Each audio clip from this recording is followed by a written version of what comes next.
라스베이거스에서의 은퇴 생활과 정신 건강, 한 은퇴자의 이야기. 은퇴하면 어디서 살까? 그 고민 끝에 결국 선택한 곳이 바로 라스베이거스였어요.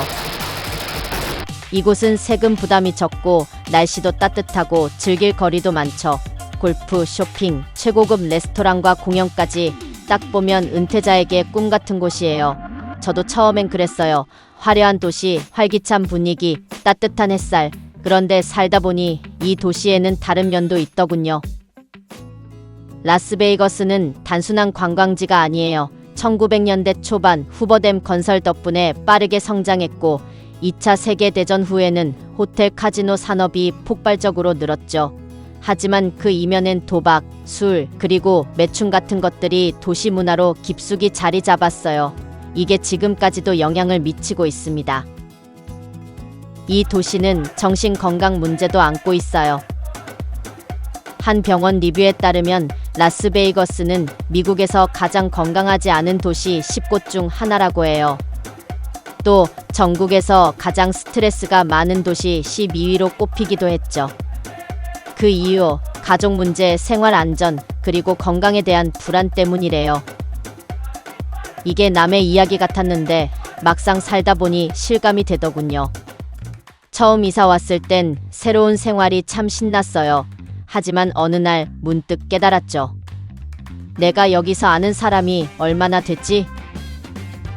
골프장에서 몇 번 본 사람들, 카페에서 인사 나누던 사람들, 그런데 깊이 있는 대화는 별로 없었어요.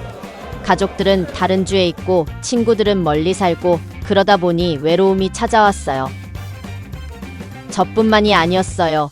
주변을 둘러보니 도박장에서 시간을 보내는 노인들이 많더라고요. 처음엔 다들 재미로 하는 거겠지 했죠. 그런데 한번 아는 분이 그러시더군요. 한번 딴 돈이 있으면 그 기분을 잊을 수 없어. 근데 결국 다 잃게 돼.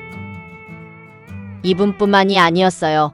몇몇은 도박에 빠지고 또 어떤 분들은 술로 스트레스를 푸시고 그러다 보니 결국 우울증까지 가는 경우도 있더라고요.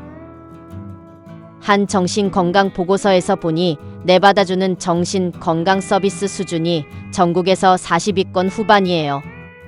자살률도 높은 편인데 몇 년 전엔 전국에서 7번째로 높았다고 하더라고요. 특히 은퇴자나 젊은 층의 자살률이 꾸준히 증가하고 있다고 합니다. 숫자로 들으면 그냥 데이터 같지만 직접 보면 그게 아니라는 걸 알게 돼요. 이건 현실입니다.